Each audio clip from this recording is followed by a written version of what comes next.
जय Hind all of you students. आज हम आपकी क्लास 10th का लेसन है द मेकिंग ऑफ साइंटिस्ट। उसके बारे में कुछ शॉर्ट आंसर टाइप क्वेश्चन जो है वो आपको दिखाए जा रहे हैं, तो आप उसको नोट कर लें, समझ लें। मैं एक बार समझा देता हूँ और अपने नोटबुक में उनको नोट करें, समझें, लिखने की प्रैक्टिस करें। तो स्टार्ट करते हैं। आइए। How did a book became a turning point in Ebright's life. जो साइंटिस्ट थे इब्राइट, उनके लाइफ में बुक ने क्या असर डाला, इससे इसके होने से उनकी लाइफ में क्या हुआ। तो आंसर लिखेंगे, it was because it told him how monarch butterflies migrate to Central America. क्योंकि उस बुक में लिखा था कि किस प्रकार से मोनार्क जो बटरफ्लाई होती हैं वो माइग्रेट करती हैं। माइग्रेट मतलब एक स्थान से दूसरे स्थान को उड़ के जाती हैं सेंट्रल अमेरिका की तरफ। वो कैसे जाती हैं तो उसके बारे में उस बुक में बताया गया था। It open the wide world of science for him. इससे उसकी लाइफ में एक साइंस का वाइल्ड वर्ल्ड था, जो ओपन दुनिया थी साइंस की, वो उसके जेहन में गई, उनके दिमाग में गई। उनका दिमाग उसकी तरफ गया कि साइंस का वर्ल्ड कितना बड़ा है, उनका इंटरेस्ट जगने लगा उसमें। अभी नेक्स्ट क्वेश्चन है, how Ebright's mother helped him. Ebright की जो माताजी थी वो उनको इब्राइट को कैसे हेल्प करती थी। तो आंसर में है, she always encouraged him and provided constant company to him.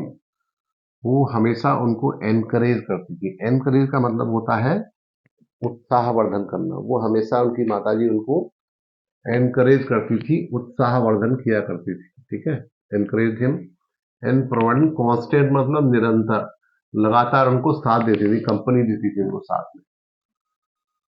In the day she brought friends for him. दिन के समय में उनके दोस्तों को उनसे मिलवाती थी। And during night she used to work with him.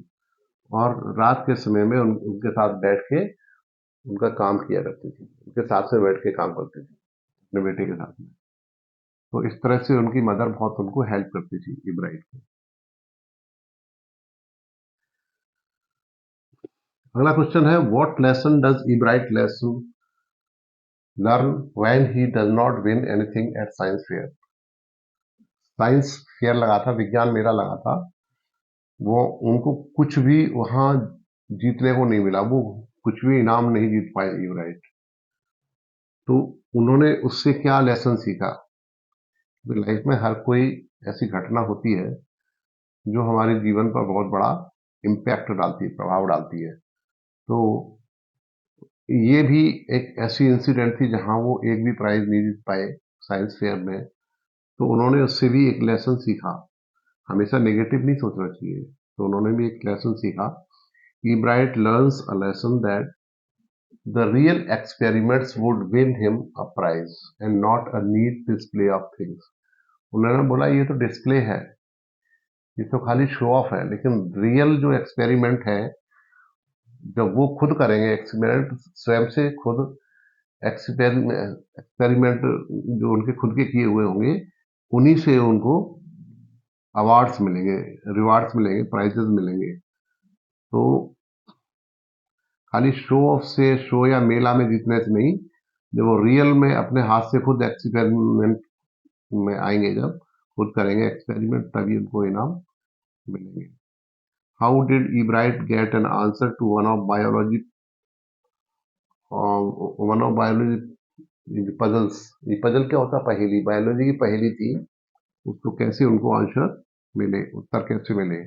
How the cell can read the blueprint of its DNA. Cell अपने डीएनए का ब्लूप्रिंट कैसे रीड कर सकता है, इसके आंसर उनको कैसे मिले। तो इसका जवाब है इस क्वेश्चन का, X-ray photo of the chemical structure. जो केमिकल स्ट्रक्चर होता है डीएनए का, उसका जो एक्सरे फोटो था हार्मोन का, ठीक है, हार्मोन का केमिकल स्ट्रक्चर का जो एक्सरे फोटो था उससे उनको आइडिया मिला। The X-ray photo of the chemical structure of a hormone gave him the answer to one biology's hormone puzzle: how the cell can read the blueprint of its DNA. इस सवाल का जवाब उनको कैसे मिला था? X ray photo of the chemical structure of a hormone, इससे इनको जवाब मिला था। अगला क्वेश्चन है 5. What can be the result of Ebright's theory of if it is proved correct? Ebright की थ्योरी अगर सही हो जाती है तो क्या उसका रिजल्ट हो सकता है? Ebright theory is proved correct, it might lead to understanding the process of life. जीवन की प्रक्रियाएं समझ में आने लगेंगी। अगर उनकी थ्योरी सही हो जाती है तो लाइफ की या जीवन की प्रक्रियाएं समझ में आने लगेगी।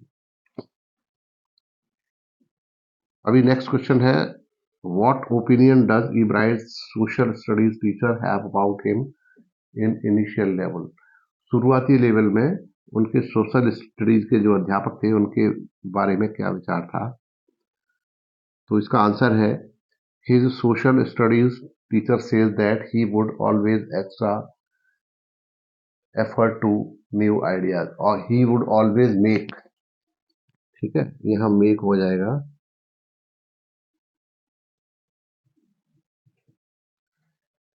he would always make extra effort to new ideas. हम नए आइडिया के लिए हमेशा वो उनके अतिरिक्त एफर्ट्स रहेंगे, प्रयास रहेंगे। तो उम्मीद है ये आप लोगों ने लिख लिया होगा। 6 वाला क्वेश्चन लिख लिया है? चलिए लिख लीजिए, है टाइम अभी। और 7वां क्वेश्चन है, why did Ebright start collecting things? What did he collect? Ebright ने चीजों को इकट्ठा करना, वस्तुएं इकट्ठी करनी क्यों शुरू की और उन्होंने क्या एकत्रित किया? तो इसका आंसर है, Ebright started collecting things because he could not play football or baseball. Football या बेसबॉल वो नहीं खेल सकते थे, इसलिए उन्होंने वस्तुओं को इकट्ठा करना शुरू किया। ही collected rocks, fossils and coins. Rock, fossil और कॉइन उन्होंने सिक्के इकट्ठे करने शुरू किए। फॉसिल होते हैं जीवांश, तो ये सब उन्होंने एकत्रित करने शुरू किए हुए थे। तो आप इसको नोट कर सकते हैं आराम से, without doing any mistake. Spelling का ध्यान रखें, इसको आराम से नोट कर लें, ठीक है।